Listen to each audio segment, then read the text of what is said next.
Guys, this video is long, but it's on a subject that I have grown to love, and it was on wiring. And I could probably do it better, so don't judge me too much, but it's all in the details of the video and what I explained. So it's a little long, but watch it. There's pictures at the end of what we did, and it's a mix between a race car and a street car, and mixing the best of both worlds.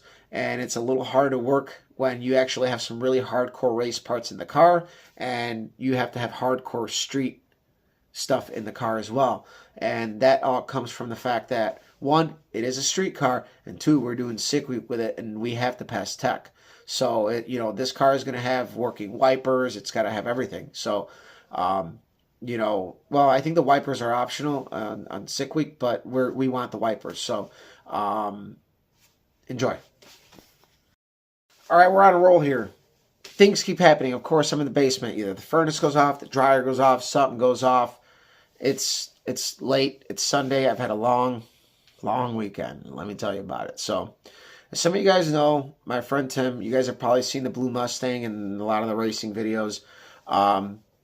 We raced together, and that car innocently started as a pretty much like stockish kind of car. It had a 351 Windsor with iron heads, an E303 hydraulic roller cam, and a T5 with 373 gears, and the car ran low 12s, and the dude can shift the car. So it ran really well for what it was, and I used to call it the Dollar General Mustang. Now fast forward to last year, he really turned the wick up. He put better components in the internals, got Flowtech heads.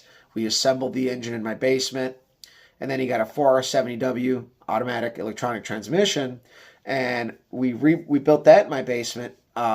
Put that in the car, and then I think we built that rear end like 3 or 4 years ago, before he started racing, I think. So that was like the first thing that I helped him build in that car, and so the car every year he's gone faster and faster. It's a high 10-second car, but it idles like stock, has great characteristics. It is the perfect example of why you do not need to put an LS into a Ford, and it's still cheap. The 4R70W isn't a cheap transmission to use, but it is worth it, and I guess for the lockup, but you don't need it.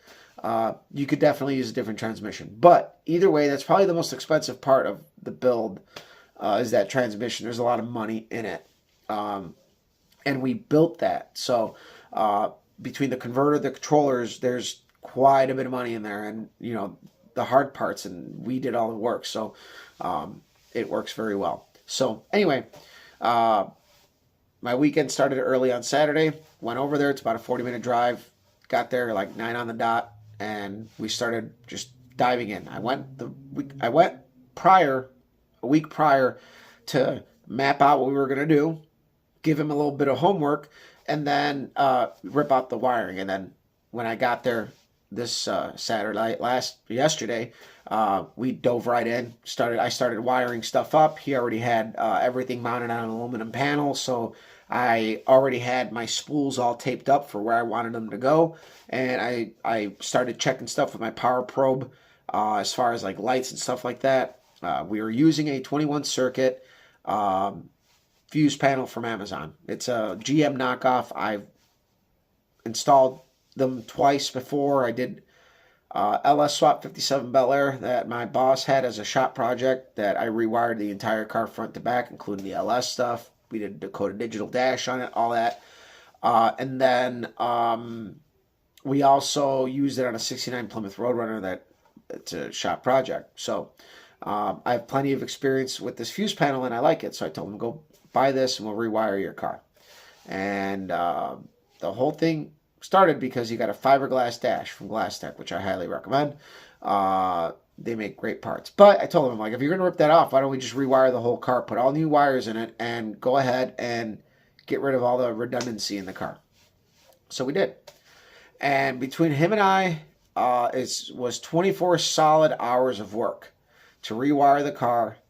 I let him take care of the auxiliary stuff. He got an ARC board, and that came pre-relayed fused with a switch panel that uses like a USB cord, and it's worth every penny because it saves so much time, and you won't have to build the panel like I did, where I'm running bus bars and the relays and wiring. And I probably I probably have about 6 to 7 hours alone in making my panel, um, originally. And then I cleaned it all up and redid a couple things, but uh, he did all of the auxiliary stuff and wiring and running all that stuff. So like the electric fans, the water pump, the ignition box. I had him do all the gauges and wire the dash up. I wired all of the lights, the signals, all of the stock functions. Since we're doing sick week, the car needs to pass tech. Part of that is all the functions have to work. And there was a lot of quirks to it. And just like the main one was the flashers, the turn signals. Since we weren't using a conventional switch, you had to figure out how to trigger the flasher wire.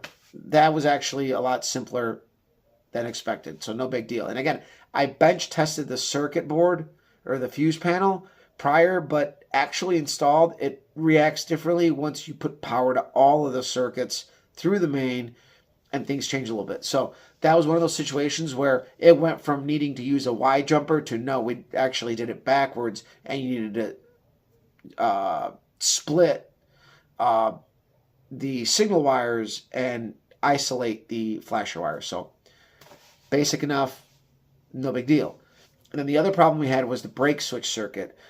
Since on that particular car, the brakes get their power, the brake switch gets its power from the light switch. We couldn't do that because the way that it was interrupting the secondary filament in the bulb, it was actually it was overpowering the flasher, and just you could have the signal on and the brakes on and it wouldn't flash, front and rear. So it had a third brake light circuit, which we actually used that to power the rear brakes, and now you have signal and brake functions. So it worked out pretty good that you have all these extra circuits for extra things like third brake light, like the dome light. There's two different ones you can use. One is for a switch source, one is to go through the switch. So the car doesn't have the switches in the A-pillar, so we went with that. But essentially, I took care of all the stock functions and figuring that out, and he took care of all the auxiliary stuff in the dash, and we met somewhere in the middle. And when the dash had to come together, we actually both needed to combine all that stuff because we had the auxiliary and then the stock switch, and then we converted obviously the cigarette lighters to like USB ports, a 12-volt port for an inverter because when we go on sick week, we're going to have a laptop for logging. So we actually put quite a bit of effort into this, and within 24 hours, we got 95% of it done. And I'm really proud of what we did because it's like night and day. It looks amazing. Under the hood is clean. Everything is nice. It's got nylon, sheathing on it, and it's really, really nice. So under the dash, it looks kind of like a stock car. I don't like to use looms in areas where it's hard to see because if you got a burnt wire and you can't see it, well, you can't fix it. So, and stuff happens, you never know. So, in the pictures, you guys are going to see my wires. I left spare wires looped in there with tape on the end for future stuff if need be. And I also ran everything as short as I could. Now, we also did run the fuse panel on the passenger side since everything on that car is on the left. He's got a clutch tamer from the past, which he may go back to a stick shift at some point. And so we moved it over to the passenger side and had just enough lead to run everything over to the driver's side and wire it all up. We didn't really have to extend much. So that was also really nice. to do that, because now you got a nice clean area that isn't cluttered with the dash and the pedals and everything. The fuse panel is on an aluminum panel, vertically mounted, where you could see everything and get to everything. And as far as like the fuse panel, it's kind of like a OE deal. You could see all the wires, everything, nothing is covered up, but the dash, once it's in the car, you don't see anything. So don't judge me too much. Yes, I could have probably loomed like 80% of anything under the dash, but as far as all that stuff, I decided to leave that unloomed. Under the hood, my buddy wanted it clean, so he did all that. And the dash, he also wanted to clean it up. That's fine. On my end, for that stuff, I wanted to keep it exposed, so if you ever need to go in there or fix anything, or you need to tap into a wire, you don't have to undo a lot of stuff. And with the auxiliary stuff, it's a little bit easier because it's more isolated, but still, you know, you got to kind of pick and choose your battles. So we kind of went a little bit in the middle, and we did eliminate a lot of unnecessary wires. We left a few extras, and we kind of ran it like a stock wiring harness all behind the dash. I can look at the pictures and tell you exactly where every single roll went, what I did with everything. So no notes were taken. Everything was just done there. I kind of knew what I needed to do. So this video has been long enough, and if you guys are still hanging around, I'll show you at least the pictures of what we did, and there's still work to do down the road. We got to paint the dash, but for now, we just got a couple things to tidy up, and we're ready to start our racing season, which starts in about 2.5 weeks. So share, like, subscribe, follow me on Instagram, and enjoy the pictures.